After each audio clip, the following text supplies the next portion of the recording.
Hello, greetings, and welcome back to the BFC, where we go into the trenches of the trading world. I hope you're having a great day. Got a couple stocks here to talk about. Super low market caps. I mean, super low market caps. These things have like crazy upside and very good share structures. And also, I will say I'm going to talk a little bit about ILUS and SAML. Yep. I got to discuss that, don't I? Because they're expert market. My gosh, what's going on? We're going to talk about what's going on, but I want to get right into this. The first stock is PNXP. Let's start the show. Let's start the slideshow, kids. All right, PNXP. Put this on your watch list.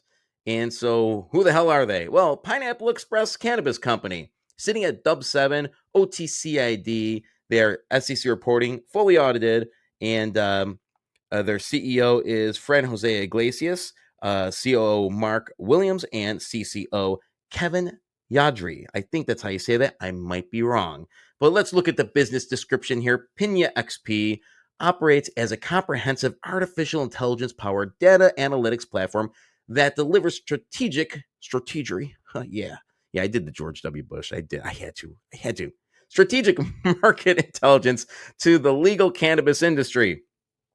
The company addresses the fundamental challenge facing cannabis enterprises: the need for reliable, real time market data in a rapidly evolving industry characterized by complex regulatory frameworks and fragmented market conditions across multiple jurisdictions. And yeah, that is something that they want to serve and do and accomplish. And it's needed because guess what? The global cannabis industry is booming right now. We are behind the curve in the States, but it's just a matter of time before we're going to have to get with the times. So I want to go through their last three PRs that they've put out. But before we do, I just got to, guys, look at this. All right. The market cap is 198,000. I mean, wow. So authorized share count of 75 million and outstanding shares of 28 million. Held at DTC is 8.5 million, sitting there in dubs. This thing is going to move, like I say, like a hot knife through butter. So unbelievable. So let's get into these recent PRs. I'm going to talk about, I'm just going to summarize each one. I urge you guys, and please do this. Always go on otcmarkets.com and look at the filings, look at the financials, look at the share structure. Make sure you're doing your due diligence. Do not listen to this video and say like, yeah, now I'm going to invest in PNXP because Buffalo Fireside said so. No, read the damn filings, read the press releases. You got to do it. It's protecting yourself. So okay, no more lecture. Let's get into it, right?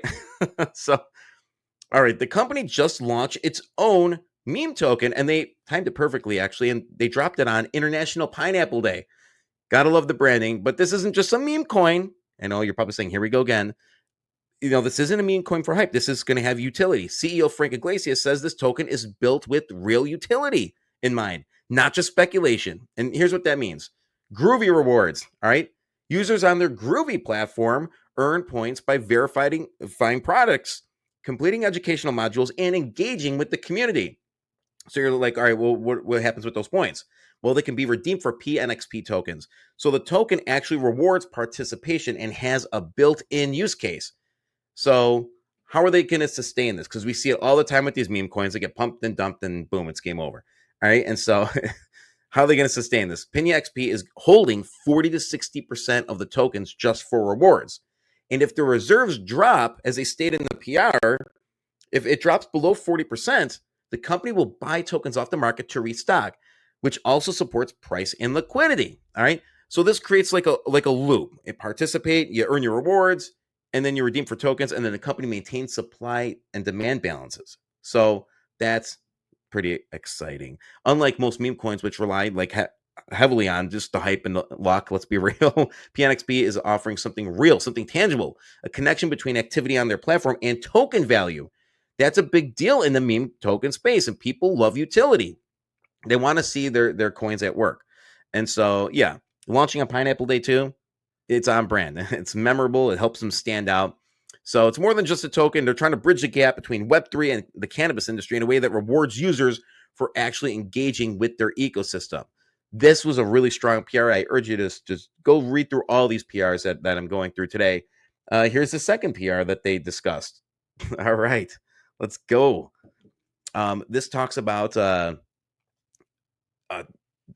unveils a revolutionary cannabis blockchain platform in exclusive Wall Street Analyzer interview. This is exciting. Guy had a great interview with the Wall Street Analyzer, and he shared how Pena is using blockchain to shake up things in the cannabis industry. So here's the deal: they're building a platform called Groovy, like we were just talking about. Iglesias says it could be the. Are you ready for this? The Amazon Web Services of cannabis. That's a bold statement. The Amazon Web Services. Wow. All right. Let's see it happen. So basically, it's the tech backbone the whole industry could run on, is what he's saying, handling things like product tracking, compliance, and even a marketplace for buyers and sellers. So one of the coolest features, a QR NFT system. It tags each cannabis product with a secure, scannable code that provides it's legit, no counterfeits, no gray market junk. That protects brands, helps government collect taxes, and gives buyers peace of mind. And they also got a blockchain system to track everything from seed to sale. Huge. Tools to stay compliant in 50 plus regions. Global. AI for better business insights. Utilizing AI. You got to love companies are really expanding because they know it's not going anywhere and they're adapting. Smart. And even digital protections for cannabis strain genetics. So, literally, everything from seed to sale, these guys are going to have it covered. So the company is about to raise, and it goes on to talk about, it's going to go on to raise. Um, sorry, you swear I had some green stuff before this step. I'm actually having a really good day today. I'm excited to cover this one. This is a good one. But they're about to raise $10 million. This company to grow even faster, and they're positioning themselves to lead the space, especially if federal legalization happens soon, which could open up huge cross-state opportunities. All right, that's the biggest drawback because I think that we're way behind. The global industry, and it has to do with states' rights and the fact that we are not federally legalized, and descheduling has just not happened yet. So it's we have a long way to go, but these companies are preparing for it, and so I think the cannabis, the global market, I think it's going to be 90 billion by 2032. That's what I read. Damn it, I don't have my citations, but that's what I heard. And so it's guys, it's gonna be huge. Gonna be huge. Let's get to their third PR. All right. They just launched a new UPC tokenization system that could seriously streamline things for cannabis brands. All right, and reduce the onboarding process by 95%. So what is this? What's the big deal here? Well, they're taking regular barcodes, those standard, UPC codes you see on packaging, and they're turning them into blockchain tokens. That means cannabis companies can instantly authenticate their products on the blockchain without changing their existing systems. All right. This helps in two major ways. The product authenticity, it's instantly verifiable, no more counterfeits, like I was talking about before. And brand onboarding, as it states, is going to be cut by 95%. Companies can get set up on Pena's platform in minutes, not weeks. It's going to be efficient. Frank Iglesias went on to say in this article, and I think he put it best, they're making blockchain as easy as scanning a barcode. This solves a huge pain point in the cannabis industry, getting verified quickly and protecting your product from fakes. So they are a niche market right now. What they're trying to do can affect every aspect of the cannabis industry, and they're going to tap into all the countries, all the markets. It's going to be great. I like what these guys have going on, and so clearly, as these press releases build up, I think the stock itself is going to gain momentum, especially given the share structure and sitting sub penny. What with 8.5 at DTC, whatever, count me in. So PINY AXP Pina XP. That's their That's their handle there. So make sure you guys follow these guys. Pina XP. So yeah, new ad to the BFC. Watch these guys. I'm gonna love covering this one. Let's talk about another one. We're revisiting ECGI, and I think they're gonna want to get more vocal. And what the hell do they do? Well, they're OTC ID. They have alternative reporting standard and uh, unaudited.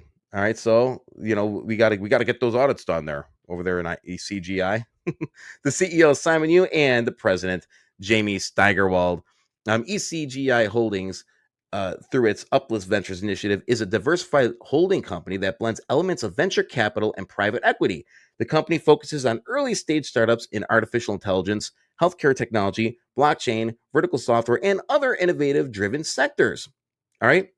And you'll see as we go through, they have a lot of strong investments that they think are going to do very, very well. So let's go on. Their share structure, market cap of 230,000. Come on. That's crazy. Held at DTC, 275 million. Very, very light. The stock is, this thing could erupt just like the other one. I'm telling you, keep an eye on these ones. Let's get to their two of their latest PRs here. ECGI Holdings invests in AI-powered fantasy sports startup Payday Fantasy. All right, so they just announced this new investment, and Payday is a next-gen fantasy sports platform that mixes AI, social features, and real-time gameplay, and so it gives them users a totally new experience. Instead of just making picks and hoping for the best, Payday helps users make smarter decisions using AI and brings in the social vibe with apps like Discord and Twitch and all those things. So fantasy sports becomes more fun and interactive, and way less lonely. When you're like, where did our buddy John go? Well, he's been doing the sports gambling. It hasn't been too good. Well, he needs payday. So here's why ECGI and their Uplist Ventures are excited about this. Over 15,000 users tested the first version of the app. So they have early backing from Antler, a major VC firm with a $4.8 billion portfolio. They have follow the money. Version 2 is coming soon, and it's aimed to boost growth and retention. And listen, the global sports market is headed towards 90 billion. So that's huge. All right. We're covering, and look, I just talked about cannabis. I'm talking about sports betting now. These industries are growing exponentially. All right. So we're in the right place at the right time. People forgot about cannabis. It's coming back. Sports betting, we're just getting started. This industry is going to erupt. And you heard it here. I'm just telling you. So ECGI CEO Simon Yu called it a perfect fit. Smart tech, real traction, and clear market demand. And get this, ECGI isn't stopping with sports. This follows their investment in TrueToForm, an AI-driven 3D body scanning tech for fashion. We talked about this before. Less returns, and they've also got stakes in equestrian gear and even a vineyard Airbnb. So their strategy, is clearly investing in promising startups, helping them grow, and building a portfolio that of future public companies that are in high growth markets. All right. When you talk about sports betting, when you talk about, real estate's never going anywhere. Let's be real. And I think the TrueToForm thing is genius. And speaking of TrueToForm, let's get to their other PR, because that latest PR was banging. All right. Let's get through it and do it. One of their portfolio companies, TrueToForm, like I just mentioned, had a breakout second quarter.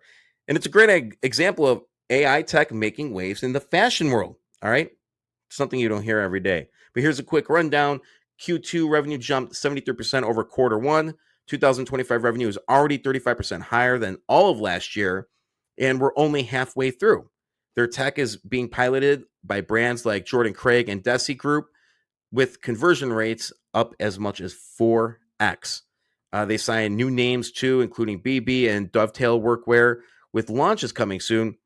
And they just got official notice of allowance on a patent for their sizing tech. How cool is that? You want to see companies invest in their patents and take that route. So they own it. You don't want another company coming in and stealing that, especially when you're talking about TrueToForm. I think it's genius. So they're solving a major pain point in online shopping. And it's something that, everybody's dealt with that has used Amazon or anytime you buy clothing online. Anybody watching this video has had to return something. If you say you've never had to return something, then you're just stubborn or you're lying. I'm just saying. But people just don't know what size to buy. So this AI tool gives shoppers accurate 3D sizing predictions that help reduce returns and boost confidence. Real brands are seeing real results, and that's exactly what ECGI's Uplist Ventures strategy is about, backing smart, scalable companies in high growth industries, like I was just saying. So Simon Yu, the CEO of ECGI, said this is proof their strategy is working, combining strong tech with real partnerships to build value and investor confidence. So the bottom line here is TrueToForm is growing fast. They're landing top brands and could be a key player in personalized e-commerce. With a pending patent and big names on board, ECGI is looking really, really sharp in my opinion. And so, I think you're the consumer is going to save time and agony. All right. The company is going to save money. The platforms are going to save money, having to pay for shipping labels nonstop. And so I think it's going to be a money saver. I think it's going to be a money maker as well. I don't know. True to form is a genius idea, and I think it is going to solve uh, the crisis of not being able to figure out what size to buy. So, and by the way, speaking of, if you haven't noticed, I'm wearing a new hat today. I'm starting to build out my own merch. Yeah, I have a gray version, and I even got the blue version here. So hey, if you want one of these hats, or I'm gonna do the new shirts too. So we're doing blue, and we're doing the white logo. We're doing the white logo, changing it up a little bit, and having a fun. If you want one of those, just hit me up at Buffalo Fireside Chats at Gmail, and I'll throw you guys a shirt, whatever. Shoot me an email. All right, so make sure you give these guys a follow. ECGI Holdings at ECGI Holdings. That's their handle there. And yeah, give them a follow. And it looks like they're going to be more vocal, and it's very, very exciting. So I really hope that, I've talked with management before, and I'm hoping to have them on in the next couple of weeks and do a sit down interview so we could ask more about, how things are going with these investments and when, timeline wise, when they think things are going to start paying off. I'll tell you right now, like TrueToForm looks great. Looks great. So that's CGI. Definitely put them on your watch list. Stupid low market cap. And let's get to what. Oh, well, we got to discuss this. ILUS and SAML. Yeah. So what's going on with these guys? Well, they're expert market. I'm done. No, I'm just kidding. Um, I know some of you are done. You guys are like, screw this. I'm done with these guys. They can't get it done. They can't get their filings in. What a joke. What a joke. Right? And by the way, any of these stocks, let me know your thoughts on all of them. But I also want you to put a thought in about ILUS and SAML. What the hell? All right, so we are sitting in expert market. Now, I just did a video about a week and a half or so ago saying, hey, this was possible and to be ready. Did I not? Yes, you did, Buffalo man. Yeah. so here we are. All right. If people are smart, they're going to buy shares on Speed Trader if it goes down. Do I think there's going to be a price retraction? I hope. I know that's crazy that I'm saying that. Some of you are like, are you stupid? Why the hell would you say that? Why would you want that? No, the truth is I'm a long-term investor in the company. So if I could swoop up a bunch more cheapies, man, sign me up. Speed Trader. And look what happened with CYBL. I'm just saying, wasn't it dub 1-2 and it shot up to almost 2 cents? And now they have a partnership with Palantir. I'm not going to get into all that, but just saying, do I still believe in ILUS and SAML and their team over there? I do. I think they're eventually going to get it right. I think JP is doing a nice job over at HGOO. I think they're going to stabilize. I think ILUS investment there is going to pay off. And I think things are going to work out. And some of you could say whatever you want. You think I'm freaking nuts. That's fine. That's fine. We could agree to disagree. And don't forget to put some nasty comments in the comment section. So, oh, I love it. So let's talk a little bit about. They did put out a thing basically saying, "Hey, we're going to be expert market, and let's just take a look at this damn thing." As previously communicated to shareholders, ILUS consolidates multiple subsidiaries, including publicly traded companies, within its financial reporting. As a result, any downstream delays, such as audit transitions, accounting changes, or filing delays at the subsidiary level, have a direct impact on ILUS's ability to complete its consolidations and audits in a timely manner. Over the past 2 years, ILUS has managed a significant number of moving parts, including new acquisitions, divestitures, a complex acquisition unwind, and the mid-period sale of its subsidiary Quality International to a NASDAQ listed company. Sorry, I botched a couple of those words. I'm rushing through this. These events, combined with a change in auditors and the need to address legacy SEC comments on historical filings, have unfortunately delayed the ILUS's 2024 audited financial statements. Yeah, so they're late, and I said if they didn't get them in that after that grace period, here we are. Expert market. So ILUS is actively working with its audit team and is in discussions with the SEC to cure prior comments through its upcoming financial disclosures. Based on professional guidance, ILUS has been advised not to file unaudited interim financials, but instead to file fully audited financials when complete. While this is the correct regulatory approach, it creates a short-term conflict with OTC markets rules, which prohibit companies from having multiple overdue filings. As a result, ILUS may be temporarily moved to the OTC expert market, which happened, until the updated filings are submitted. ILUS is targeting completion of its filings before the beginning of quarter four, so before October 1st. All right. So let's keep going on. Let's look at the quote. And yes, it does mention the S1 that they're going to be doing. Disappointingly, we found ourselves in a perfect storm. All right. We were navigating multiple acquisitions, some of which came with inherited account issues, while also addressing our own outstanding SEC comments. During this period, we changed auditors again, unwound a prior acquisition that required reinstated financials, and completed the sale of a subsidiary mid-period, forcing us to halt consolidation partway through the year. All of this created a highly complex and resource-intensive audit environment.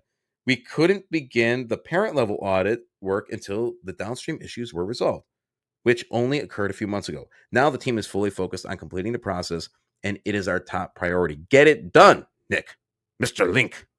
Get it done.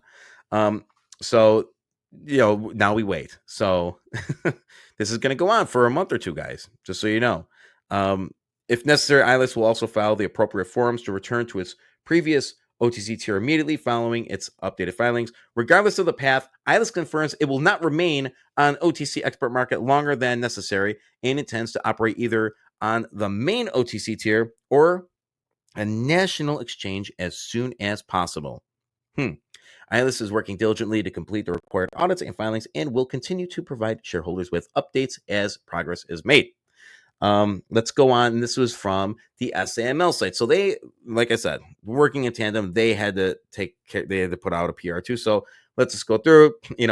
It says the same thing here. SAML is currently in the process of completing its outstanding audited financials, disclosures. So this is everything that we've already talked about. And so additionally, SAML faced significant cash flow constraints during 2023, 2024 during the market downturn, which limited its ability to allocate resources aggressively towards its finalizing its financials. Despite this, SAML has remained focused on strengthening its operational foundation and preparing for future growth.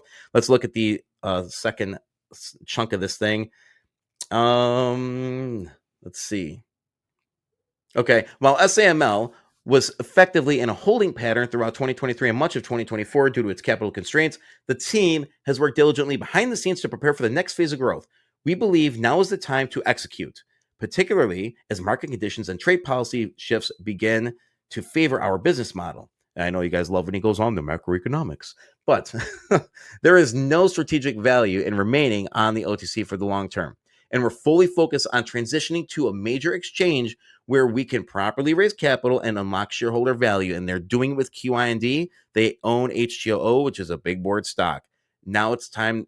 They got to put their money where their mouth is. We've been waiting for years on this. And this is, I said, 3 to 5 years. We're approaching year 5. Guess what? Now it's time. Now it's time to get it done. And they're going to put this puppy on a big board too. And yes, I know I mentioned QIND and we're still waiting for the share exchange, but HTOO just got back compliant. Now maybe they could get an acquisition in there. But all right, I'm going to stay focused on SAML and ILUS here.